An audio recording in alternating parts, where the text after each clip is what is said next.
Good morning mga kabiyahe. Mag-update tayo sa ginagawang flyover sa Mendez Crossing dito sa Tagaytayan mga kabiyahe. Ngayon palabas pa lang tayo ng village.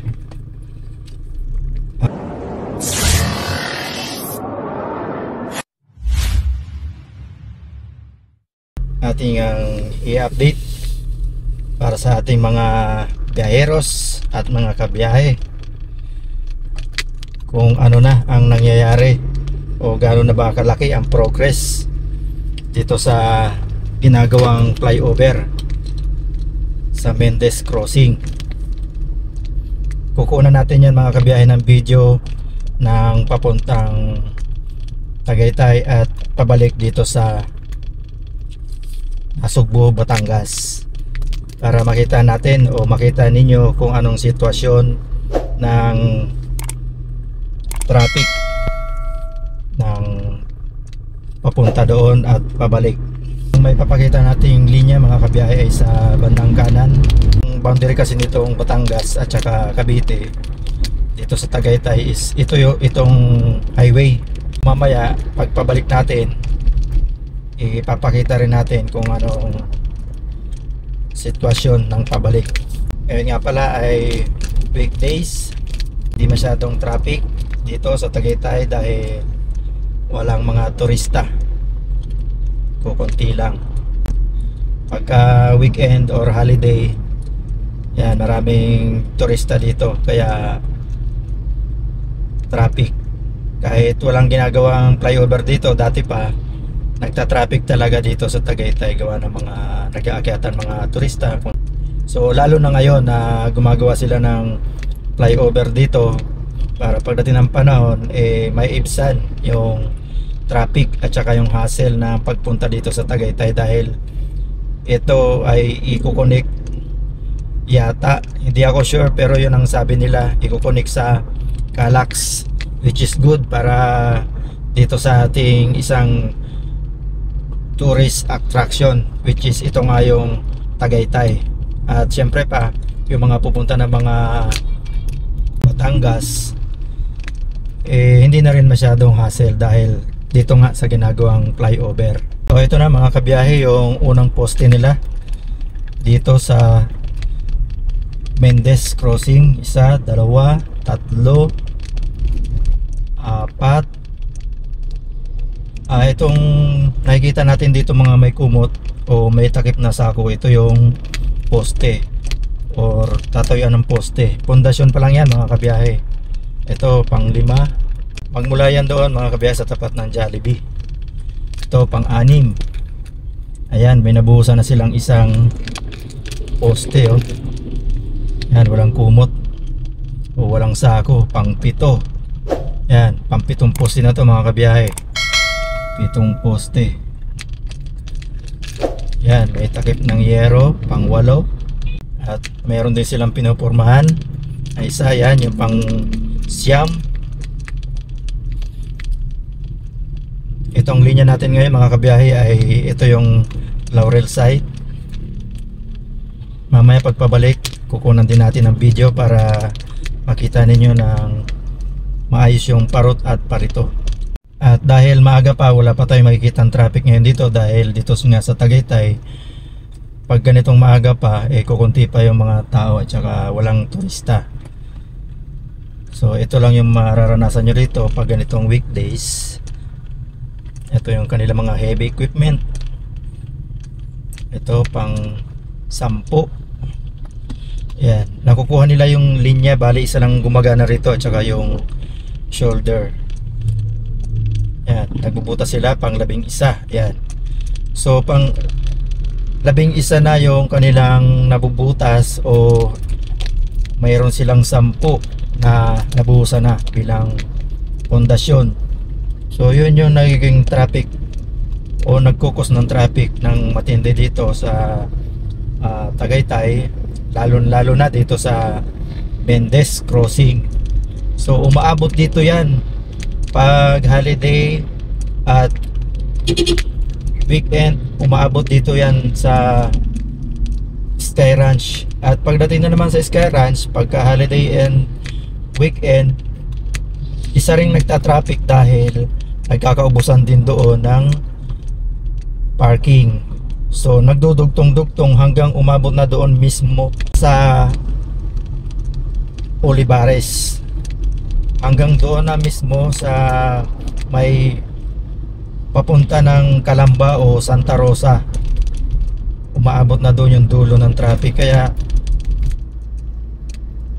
ang hassle talaga pag hindi nyo alam yung mga iba pang daanan dito. Meron tayong video para doon sa Tagaytay Bypass Road. Nandyan din sa ating nandyan din sa ating channel. Paki-check nyo na lang kung gusto nyo makita yung secret na daan at bypass road yun ng Tagaytay. Hindi pa totaling ayos yun mga kabiyahe, pero konting-konti na lang yung yung hindi natatapos sa kanya. Siguro mga 30%, 70% is na dadaanan na. So mamaya pagpabalik natin, i-video rin natin. Hindi ko lang alam kung mga hapon na tayo makakabalik or tanghali. Ngayon maaga pa kasi, alas 7:30 pa lang. So mamaya sasabihin ko rin kung anong oras tayo dadaan dyan sa pagpabalik natin, para makita nyo yung actual talagang sitwasyon dito sa Tagaytay ng weekdays at saka maaga or hapon. So yun, kita-kits ulit tayo mamaya hapon, or hindi ko lang alam kung anong oras ang mga kabiyahe dyan o makakadaan. I-update ko kayo mga kabiyahe. So close muna, see you later. So yun mga kabiyahe, ngayon naman Batangas bound naman tayo. Kanina nung kumuha tayo ng video, pa Tagaytay bound tayo. So ngayon pabalik na tayo. Makikita natin o makikita ninyo kung ano talaga ang sitwasyon dito sa ginagawang flyover sa may crossing Mendez, Tagaytay. Sabi ko nga kanina, tingnan natin ang sitwasyon ng bandang hapon. Ang oras ngayon ay alas 3:15. So hindi naman ganoon kabigat ang traffic dahil nga weekdays ngayon. Pero ganito pa rin, medyo maghihintay tayo ng bahagya. So kaya lang tayo dito dumaan, o para maipakita ko sa inyo ang actual na sitwasyon dito sa highway. Kung hindi tayo kukuha ng video, sa likod ako dumadaan. Ang labas ko na doon na sa Alfonso, or maraming daanan sa likod.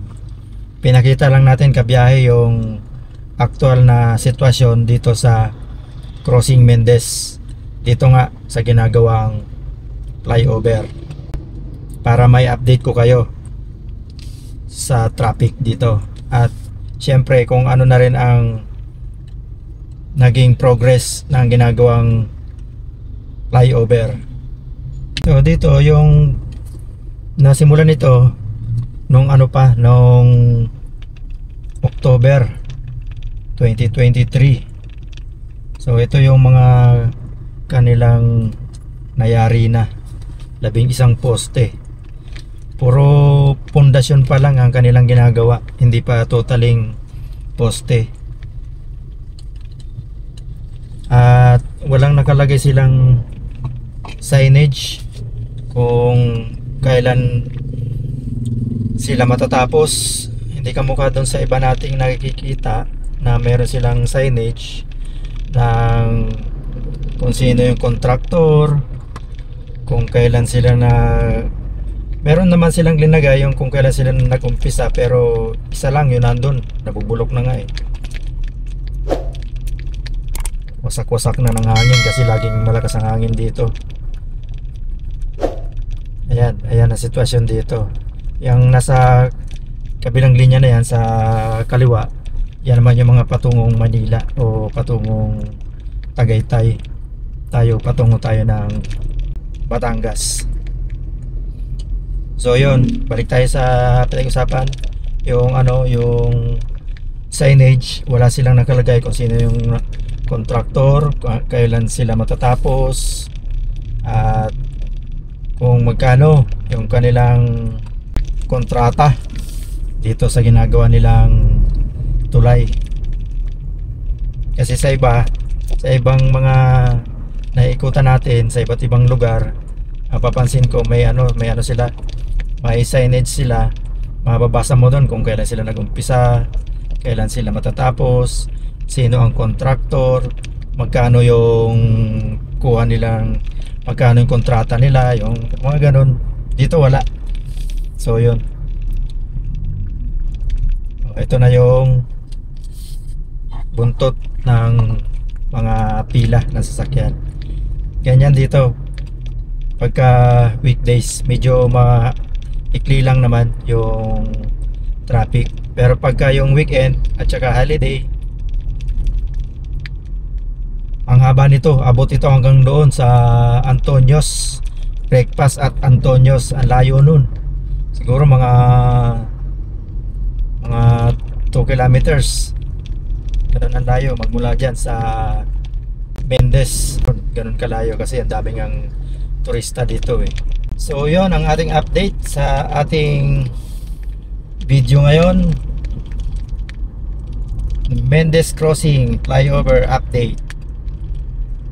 Kung nagustuhan nyo ang ating video, please like and share and subscribe para ma-notify po tayo sa lahat ng i-upload nating video. Hanggang sa muli, kita kits, biyahe ni Frank.